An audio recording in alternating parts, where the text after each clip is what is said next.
नमस्कार दोस्तों, आज हम पढ़ेंगे क्लास 10 का इलेक्ट्रिसिटी। तो पहले इलेक्ट्रिसिटी सुनते ही दिमाग में क्या आता है? बिजली। बिजली होती क्या है, कहाँ होती है आपको मालूम है? घरों में आप बचपन से यूज़ कर रहे हैं, तो कभी ना कभी आपके दिमाग में ये सवाल भी आया होगा कि बिजली होती क्या है। तो बिजली क्या होती है वही हम इस चैप्टर में पढ़ेंगे। तो बिजली होती क्या है, इससे पहले हम पढ़ेंगे बिजली किस चीज़ से बनती है। बिजली कंसिस्ट होती है चार्जेस की। तो इलेक्ट्रिसिटी पढ़ने से पहले हमको चार्जेस के बारे में पढ़ना पड़ेगा। तो चार्जेस होते क्या हैं, ये टॉपिक्स जो आप देख रहे हैं स्क्रीन में, ये टॉपिक्स हम इस पूरे चैप्टर में कवर करेंगे। तो सबसे पहला टॉपिक है शॉर्ट वीडियोस हम कवर करेंगे। हर टॉपिक को हम एक 10 मिनट के वीडियो में कवर करेंगे। तो पहला छोटे छोटे स्पैन्स को क्लियर करते जाएंगे, इससे आपको चैप्टर बहुत इजी लगेगा और फिजिक्स के सारे चैप्टर्स आप सॉल्व कर पाओगे। तो दिमाग में सोचो क्या होती है बिजली, कुछ ना कुछ लोगों ने सोचा होगा। तो बिजली जो होती है वो चार्जेस की बनी होती है। अब चार्जेस क्या होते हैं? चार्जेस किसी भी मैटर में प्रेजेंट किसी भी मटेरियल के एटम के फंडामेंटल प्रॉपर्टी होती है। फंडामेंटल प्रॉपर्टी आप जानते हो, जैसे मास होता है वैसे ही चार्जेस भी एक फंडामेंटल प्रॉपर्टी होती है कि अगर जमाने में मैटर में कोई चीज़ है तो उसमें ये प्रॉपर्टी होगी ही होगी, है ना। इसका एग्जांपल चार्जेस हमने देखे कहाँ हैं? चार्जेस आपने आंखों से तो नहीं देखे होंगे, लेकिन आपने इसको महसूस किया होगा। इसका एग्जांपल आपने कभी स्कूल में बहुत बार एक प्लास्टिक रॉड या किसी प्लास्टिक स्केल के बालों में रगड़ने के बाद टूटे हुए फटे हुए कागज़ों के टुकड़ों को अट्रैक्ट किया होगा, पास में लाया हो तो अट्रैक्ट होते हैं। तो कभी सोचा अट्रैक्ट क्यों होते हैं? ये सारी चीज़ें एक दूसरे से जुड़ी हुई हैं। क्यों अट्रैक्ट होते हैं? क्योंकि जब हम लोग उसको घिसते हैं तो इंसुलेटर होने के कारण, प्लास्टिक की बॉडी होने का उनके चारों तरफ चार्जेस एक्यूमुलेट हो जाते हैं और इसमें प्लस चार्जेस एक्यूमुलेट होते हैं। तो पेपर में भी प्लस माइनस दोनों होते हैं, तो इसके प्लस होते हैं तो उसके माइनस एक्टिवेट होते हैं और दोनों चिपकने लगते हैं, दोनों एक दूसरे को अट्रैक्ट करने लगते हैं। अब ऐसा क्यों? ये चार्जेस की प्रॉपर्टी होती है। तो चार्जेस जो होते हैं वो किसी भी मैटर के फंडामेंटल प्रॉपर्टी होती है। अब चार्जेस क्या होते हैं? चार्जेस दो तरह के होते हैं। उसके पहले थोड़ा सा अपन डेफिनेशन, क्यों अपन चार्जेस पढ़ रहे हैं वो डेफिनेशन अगली स्लाइड में देखते हैं। तो उसका कारण ये है कि इलेक्ट्रिसिटी जो होती है स्टडी ऑफ चार्जेस होती है। तो चार्जेस के बारे में लोग पढ़ रहे हैं, है ना। और दूसरी डेफिनेशन होती है rate of flow of charges.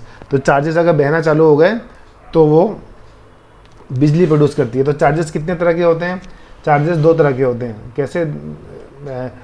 जिस तरह से आपने कभी मैग्नेट देखा है उस तरह से इसमें भी दो तरह के चार्जेस होते हैं। मैं आपको लिख के बताता हूँ।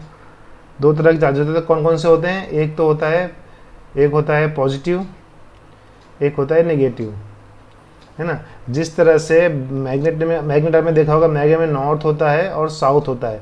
प्रॉपर्टी लगभग सेम होती है। जैसे कि नॉर्थ एंड साउथ अगर पास में लाओगे तो चिपक जाएंगे, वैसे ही प्लस और माइनस लाओगे तो चिपक जाएंगे। इसमें भी अगर मतलब अनलाइक चार्जेस जो होते हैं वो अट्रैक्ट करते हैं, और अगर ये लाइक हो गए प्लस और प्लस तो ये रिपेल करने लगेंगे, है ना। जैसे कि अपना मैग्नेट में होता है, अगर नॉर्थ और नॉर्थ हो गया तो वो रिपेल करने लग जाएंगे। तो सेम प्रॉपर्टी ये फॉलो करते हैं। आप ऐसे भी कर सकते हो समझाने के लिए कि लड़का लड़की को अट्रैक्ट करता है और लड़का लड़के को रिपेल करता है, फॉर एग्जांपल दे रहा हूँ, है ना। तो इस तरह के चार्जेस होते हैं दो। अब चार्जेस बॉडी के अंदर क्या होते हैं? एक एटम के अंदर क्या क्या होता है? चार्जेस तो होता है। अब चार्जेस फ्लो बोल रहा है तो इलेक्ट्रिक चार्जेस इलेक्ट्रॉन फ्लो नहीं क्यों बोल रहा है? अगर चार्जेस की बात कर रहा है तो प्रोटॉन भी फ्लो हो सकता है ना। तो प्रोटॉन जो होता है वो चार्जेस होते हैं जो प्लस लेके चलते हैं, और नेगेटिव होते हैं वो इलेक्ट्रॉन। अब प्लस इसलिए मूव नहीं करते कि प्लस जो होते हैं वो न्यूक्लियस के अंदर बाउंड होते हैं, है ना। आप इस तरह का मान लो कि घर में कोई बंद है और चारों तरफ उसको बचाने के लिए कोई चक्कर काटा, तो इलेक्ट्रॉन फ्री होते हैं, वो घूम सकते हैं।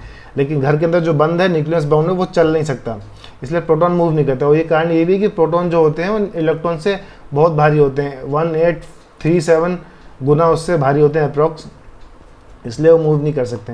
अब किस तरह से कंस्ट्रक्शन होता है, किस तरह से बॉडी अपने क्लास 9th में पढ़ा हुआ है कि एक एटम अगर है तो उसमें उसके जो इलेक्ट्रॉन्स होते हैं, प्रोटॉन्स, और किस तरह से वो उसमें बसे होते हैं, किस तरह से उसकी प्लेस क्या होती है। उसके लिए मैं आपको डायग्राम दिखा रहा हूँ, अगला वो देख के आपको समझ में आएगा। देखिए इसमें समझ में आ रहा है इलेक्ट्रिसिटी में क्या है ना। इसमें क्या समझ में आ रहा है? बिजली में देखिए दिख रहा है, एक मिनट इसको, जो आपके एटम जो दिख रहा है इसमें आप दिख रहे हैं कि इलेक्ट्रॉन फ्लो कर रहे हैं, अंदर न्यूट्रॉन और प्रोटॉन दोनों हैं, लेकिन प्रोटॉन्स जो हैं वो बाइंडेड है तो वो घूम नहीं सकते, तो इलेक्ट्रॉन जो है वो फ्लो करते हैं। तो इलेक्ट्रॉन के पास ही ये प्रॉपर्टी होती है कि वो घूम सकते हैं, इसलिए करंट तभी फ्लो होगा जब इलेक्ट्रिक चार्ज मतलब इलेक्ट्रॉन्स फ्लो होंगे। इसलिए जो इसकी डेफिनेशन होती है वो rate of flow of electric charges called electrons is called electric current, इसलिए उसको इलेक्ट्रिक करंट बोलते हैं चार्जेस अगर फ्लो करते हैं। अब चार्जेस की वैल्यू क्या होती है, उसकी प्रॉपर्टी क्या होती है, वो हम अगली स्लाइड में पढ़ते हैं क्या क्या प्रॉपर्टी होती है चार्जेस की। तो ये बता चुका हूँ आपको मैं, चार्जेस दो तरह के होते हैं, पॉजिटिव नेगेटिव, है ना। अब इसके बारे में कि इसकी प्रॉपर्टीज़ क्या होती हैं चार्जेस के बारे में लिखेंगे। तो चार्जेस क्या होता है, electric charges physical property of matter that causes matter to experience of force, आपको बता चुका हूँ मैं, ये आपके नोट्स के लिखने के लिए। इसके इलेक्ट्रिक चार्ज दो तरह के होते हैं, पॉजिटिव और negative. Like charges repel each other and unlike charges attract each other and object with an absence of net charge is referred to as neutral. वही आपको जो बताया है कि दो चार्ज अगर आजू बाजू होंगे तो अनलाइक जो होंगे वो अट्रैक्ट करेंगे और जो लाइक होंगे वो रिपेल करेंगे। अब इसका चार्जेस क्या होता है, चार्जेस को अपन क्यू के फॉर्म में, चार्जेस को अपन क्यू से डिनोट करते हैं, क्यू से, चार्जेस को अपन क्यू से डिनोट करते हैं, ये रहा क्यू से डिनोट करते हैं। और ऐसा यूनिट जो होती है उसकी कूलम होती है, उसको अपन सी से लिखते हैं, ठीक है ना। और एक चार्जेस मान लो प्लस माइनस दोनों, तो एक चार्जेस कितने, एक इलेक्ट्रॉन या कितने वैल्यू कवर करता है। तो एक अगर कोई भी इलेक्ट्रॉन है या प्रोटॉन है तो वो वैल्यू लेता है 1.6 × 10⁻⁻19। इलेक्ट्रॉन भी लेता है प्रोटॉन भी लेता है, लेकिन ये सिर्फ ये है कि प्रोटॉन होगा तो प्लस होगा और अगर इलेक्ट्रॉन होगा तो माइनस होगा। तो इतने चार्जेस कैरी करता है एक बार में एक इलेक्ट्रॉन या प्रोटॉन। तो ये होगी सारी बातें जो इलेक्ट्रिक चार्ज को डिफाइन करती हैं।